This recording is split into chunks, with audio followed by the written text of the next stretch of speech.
বিয়ে বাড়িতে এসে এখনো পৌঁছায়নি। সোমনাথ বসে আছে। শিব তখন মিলিকে বলে, দাঁড়া, বর্দার চিন্তা আর একটু বাড়িয়ে দেই। এই বলে শিব, মিলি, মাধুরী, রিয়া সকলেই সোমনাথের কাছে আসে।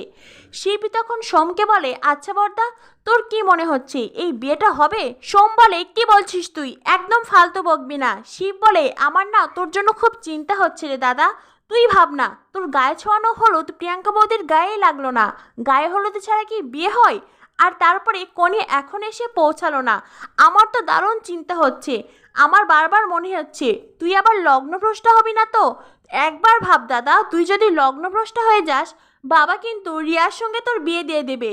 এই কথা শুনেই সোমনাথ ঘাবড়ে যায়। তোর মনে নেই আগের বার পূজা বৌদি যখন লগ্নভ্রষ্ট হচ্ছিল, বাবা তো মেজদার সঙ্গে জোর করে বিয়ে দিয়ে দিয়েছিল।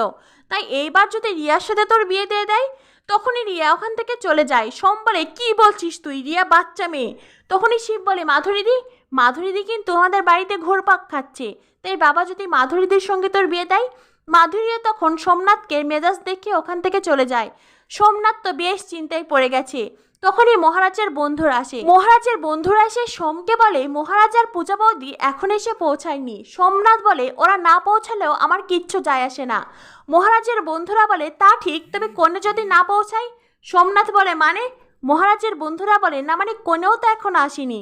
মহারাজের অন্য আরেকজন বন্ধু বলে, আচ্ছা কনে আসবে কিসে চড়ে? আরেকজন বন্ধু বলে, এটা কোনো প্রশ্ন হলো? সোমনাথ বলে, এইটা কোনো প্রশ্ন হলো? মহারাজের আরেকজন বন্ধু বলে, আচ্ছা কনে কি একা একাই আসবে? তখনই মিলি বলে, হ্যাঁ আসবে, এটা তো মডার্ন বিয়ে।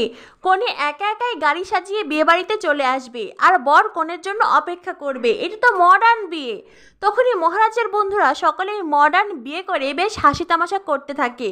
আর সোমনাথ বলে, হাস হাস, আরো বেশি বেশি হাস। আর তারপরে যখন আমার হিরে ব্যবসায়ীর মেয়ের সঙ্গে বিয়ে হয়ে যাবে, আমরা কোথায় হানিমুনে যাব জানিস তো? সকলেই বলে, কোথায়?